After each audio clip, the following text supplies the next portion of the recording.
Now, as promised, the news in detail. Our top story coming out of Afghanistan, where at least 10 people have been killed and 65 others have been wounded in a powerful car bomb near Kabul's Green Zone diplomatic area. The zone is home to military and government buildings, including one shared by Afghanistan's intelligence agency and defense ministry. The rush-hour explosion shook buildings up to 2 kilometers away, sending a plume of smoke into the air. Security officials say several attackers stormed the building after breaking in with a powerful car bomb. They say the area has been cordoned off by police special forces as they battle the attackers. The health ministry says the wounded have been rushed to hospital, warning the numbers could rise.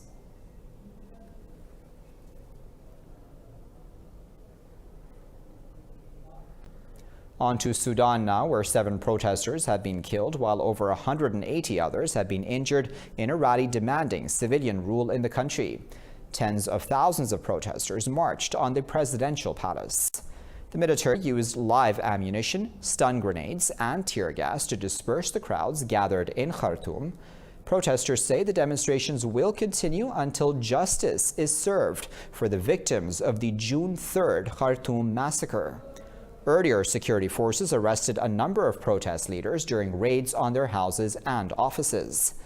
The mass demonstrations come amid attempts by Ethiopia and the African Union to mediate between protesters and ruling generals.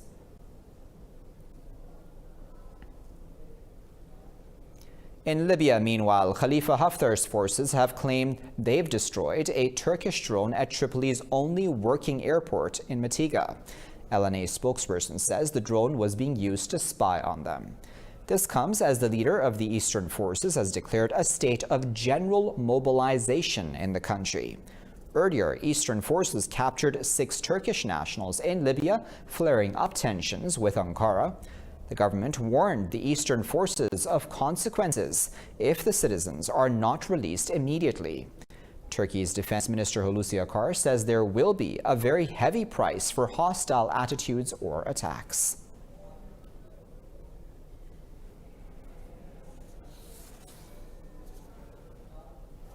Four civilians, including an infant, have been killed in Syria after Israeli forces struck the town of Sahnaya, south of Damascus. 21 others were wounded in the missile attacks. Explosions rocked the outskirts of Damascus, mainly to the west and into the mountains of Homs. The Syrian military says its air defense system brought down several Israeli missiles. Israel, though, has refused to comment on the incident.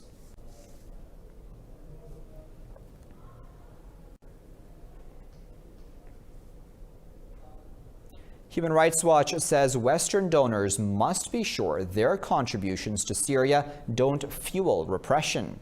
Damascus has kept a tight control on aid to the country since the Syrian civil war began in 2011. Human Rights Watch has accused the Syrian government of depriving citizens in opposition-held areas of aid supplies while favoring loyalists. It added that the UN and other aid agencies had been forced into complicity in order to gain access to certain areas. And what we found is that the Syrian government really is a master of manipulation when it comes to aid. It has used a variety of techniques to ensure that humanitarian aid goes not to the people who need it most, but the people whom it deems as its loyalists. The executive director of Human Rights Watch, Ken Roth, said that this makes it necessary for donors to lead the Syrian reconstruction efforts themselves. And so one of the things that we are recommending is that this dynamic be shifted and that the international community operate in a more unified manner so that the donors and the humanitarians are in the driver's seat rather than the Syrian government. Both the US and EU have refused to provide reconstruction aid to Syria without an end to the civil war and political transition. Meanwhile, the economies of Russia and Iran, the Assad regime's main allies, are struggling. This makes Syria more dependent on Western aid than ever before. Elsewhere, Russia has said it has started manufacturing the S-500 missile defense systems. The CEO of the Russian defense industry, Sergei Chemezov, said the system will revolutionize missile defense. The S-500 is a Russian anti-ballistic missile system designed to replace the A-135 and to supplement the S-400. Shemisov said it is capable of destroying targets up to 600 kilometers away. He said it is also able to track and strike up to 10 ballistic targets moving at speeds of up to 7 kilometers per second. Deputy Prime Minister Yuri Borisov says the Russian military will receive the anti-ballistic missile system soon.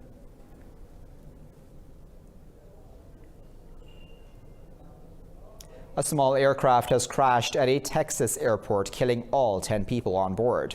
The twin-engine Beechcraft was taking off from Addison Airport when it crashed into a hangar. Witnesses say the plane lifted into the air before it veered to the left and rolled over. Headed for Florida, the aircraft burst into flames after the impact. No one was inside the hangar when the plane went down.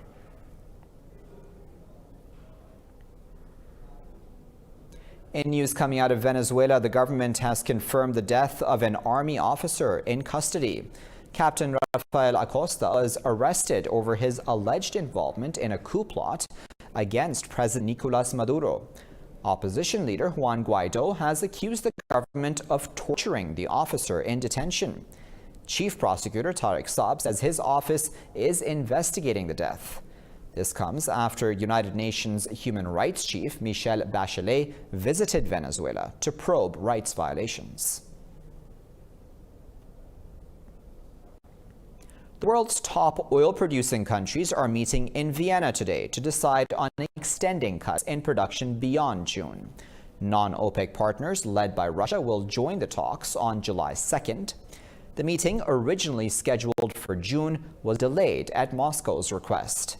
Saudi Arabia and Russia have already agreed to prolong oil supply cuts to further boost prices.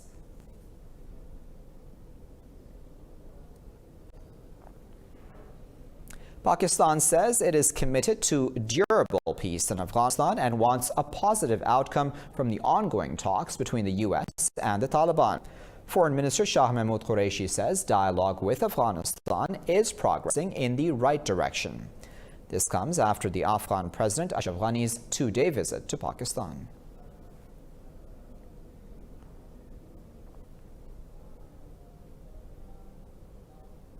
Well, after Pakistan's long battle against terrorism, over 90% of tribal areas have been cleared of terrorists. Focus now is on development in the region. More now from our correspondent Sumaira Khan in this report. Pakistan's tribal belt of North and South Waziristan have been on the forefront of the struggle against terrorism. Agreements were inked to ensure peace in the region. But when army installations and civil society installations were targeted, it became necessary to weed out terrorism. Prior to military action in the region, the situation was too dangerous for us to even leave our homes. We lost our elders, children, as well as the soldiers who were fighting to restore peace. The roots of militancy was strengthened through ethnicity and intersect clashes. These were recorded as the worst in the past 30 years, specifically in Kuram district. Now, rehabilitation is underway in Waziristan after a costly battle between militants and the armed forces. The influx of Afghan refugees disturbed the peace and fueled the conspiracies being hatched by anti-state element in Pakistan.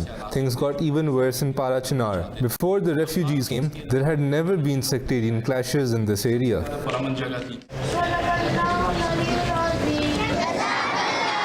Hundreds of schools, drinking water projects and several health facilities have been completed so far by Pakistan's military. The rehabilitation of educational facilities is a priority. The girls' education complex in Aurangzeb district used to be the hideout of a TTP leader, later killed in a drone strike by the US. It has been refurbished and proposes a bright future for women in the area. मेरा नाम नरगिस फौजिया है। My name is Nargis Fawzia and I'm serving as principal of this girls' educational complex in Orakzai district. Earlier we were in a dark era as peace was totally shattered. The Taliban had made the lives of the locals miserable. People who fled to other parts of the country received great help from the military in reconstructing this area, specifically schools, houses and hospitals. इजाज़त मिली है ना। Funds worth 1 billion rupees were allocated for South Waziristan. Rupees 1.5 billion was released for North Waziristan, rupees 422.5 million for Khyber and rupees 1.4 billion for Orakzai. Kuram has received rupees 1.1 billion and Mohammed rupees 490.5 million so far. Once known as the hub of sectarian violence and terror activities from across the border, Kuram Agency is right now focusing on the uplift of its youth, and many mega projects are underway in this regard. Reporting for Indus News, Sumaira Khan, Kuram Agency, Khyber Pakhtunkhwa, Pakistan. Time now for a short break. Don't go anywhere though, a lot more news still to come.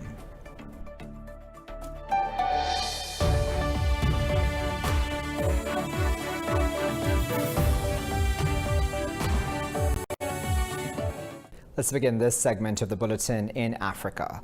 A protester has been shot dead during banned anti-government marches in the Democratic Republic of Congo. Hundreds of demonstrators gathered in the eastern city of Goma after opposition leaders called for protests against the presidential election results. Police dispersed the protesters in the wake of the government ban on large gatherings. Police say force was used after protesters resisted.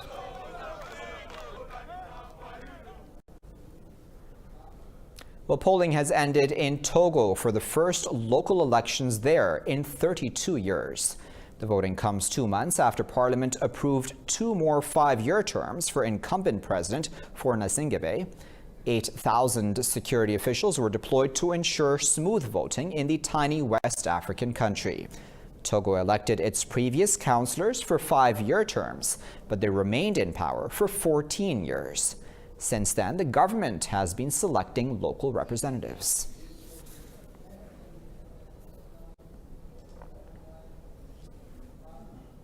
Elsewhere in Spain, authorities have ordered the evacuation of residents as a raging wildfire advances to the southwest of Madrid. Temperatures are approaching 40 degrees Celsius as low humidity and high winds exacerbate the flames. At least 355 fighters and soldiers, assisted by 14 aircrafts, are battling the wildfire that started from the central town of Almarox. Local officials have evacuated some 200 people from a campsite in the town. The deputy head of the regional government has told us the fire has not directly affected our homes, only the perimeter around them. But we don't know that for certain, nor do we know the level of damage caused. Officials said another blaze near the city of Toledo has forced 22 residents to vacate their abodes. I saw flames as I looked out from my home's terrace, and I left running without thinking twice. I told everyone in my house we are going because there's a fire. Meteorologists blame a blast of hot air from northern Africa for scorching weather in Europe. Temperatures are forecast to ease in the coming days. Well, climate change is clearly hitting countries around the world, including India, where a severe drought is making the lives of ordinary people that much harder. Despite tightening a noose around Pakistan's share of water by constructing dams, India is experiencing its own water woes. Lined up with ration cards and pots, residents of drought-hit India are struggling to get water. There's a huge water problem in the city as water sources have all gone dry. Tube wells have gone dry and there is no water in the taps. In this situation, the government has started to provide water through a tanker. Daily, we get 3 loads from the tanker which distributes water to us. Chennai and Maduri residents took to the streets against the Modi's government for failing to meet their basic demand. The government announced that they will give water on ration cards. Now they are giving 2 buckets of water per ration card. How is it enough? In ministers' houses, will this be enough? In 2 buckets of water for 3 days, how is it enough? In ministers' houses, they get water in water tankers, and so they are able to manage everything. Waking up to the outcry of drought-hit residents, Modi has called for conserving water at grassroots. Last year, a government think tank warned that Chennai and 20 other cities could run out of groundwater by 2020. Staying on topic, the United Nations says urgent action is needed to avoid a climate change catastrophe. Addressing a 2-day meeting in Dubai, UN Secretary General Antonio Guterres says the world is facing a grave climate emergency. He says the situation will deteriorate if action is not taken. The renewed warning comes amid a record heat wave in Europe.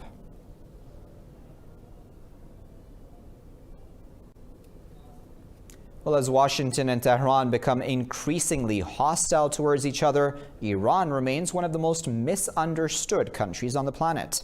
The country's young people are not that different from young people anywhere else.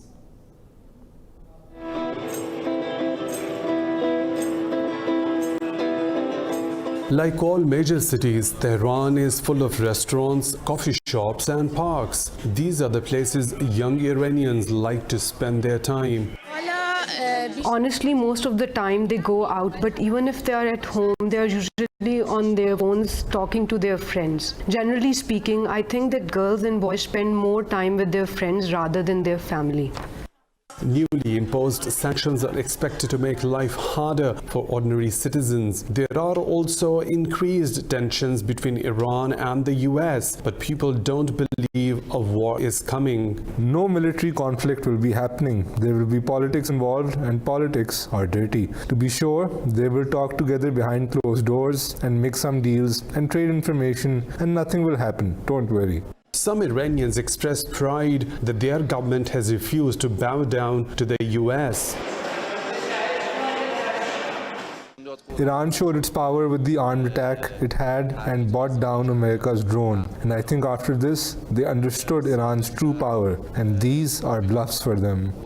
Others wish Iran could finally become a part of global economy. I would like our financial state to improve a lot. In the current situation, everyone has problems, and I want their problems to be solved. One thing is clear, young Iranians are concerned about their own economy and not the games played by the world powers in the Middle East.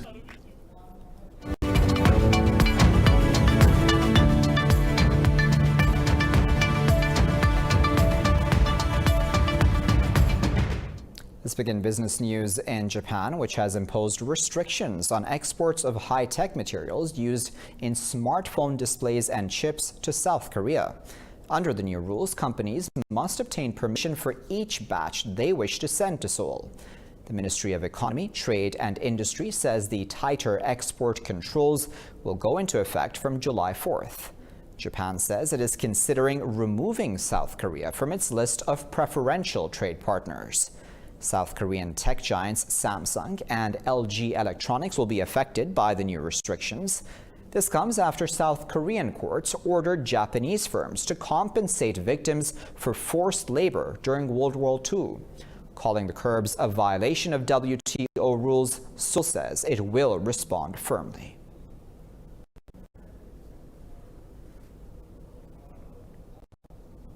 In Asia, stocks there have risen in morning trade after the U.S. and China agreed to resume trade talks. U.S. President Donald Trump has announced Washington will not impose additional tariffs on Chinese goods.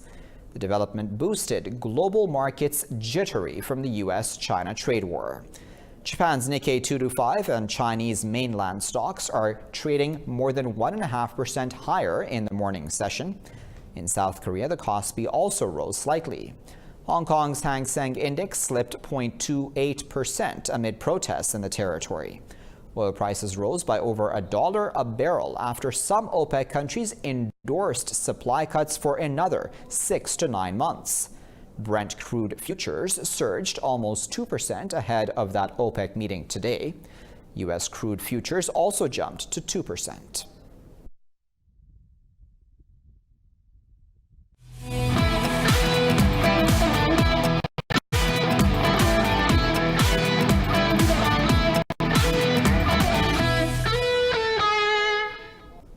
AFCON debutants Madagascar have booked their place in the knockout stages after an upset against Nigeria. Madagascar beat Nigeria 2-0 to top their group.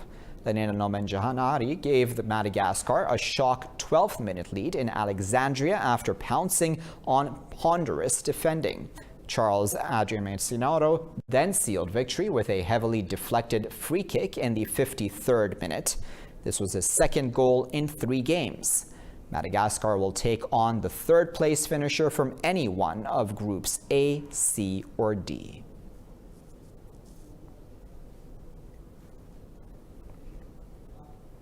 The 4-day Tour de Khunjerab international cycling race has come to an end at the world's highest border crossing.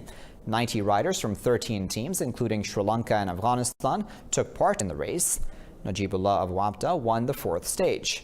Balochistan Zanzala took second, followed by Abdul Razak of the Sui Southern Gas Company.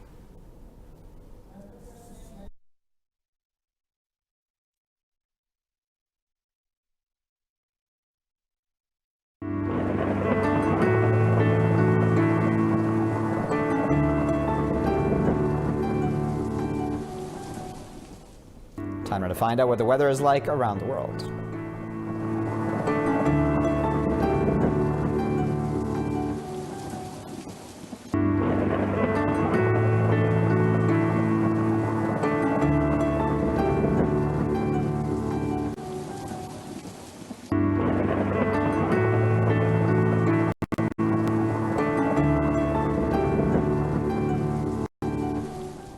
Well, you're all caught up. Thanks very much for watching this bulletin here at Indus News.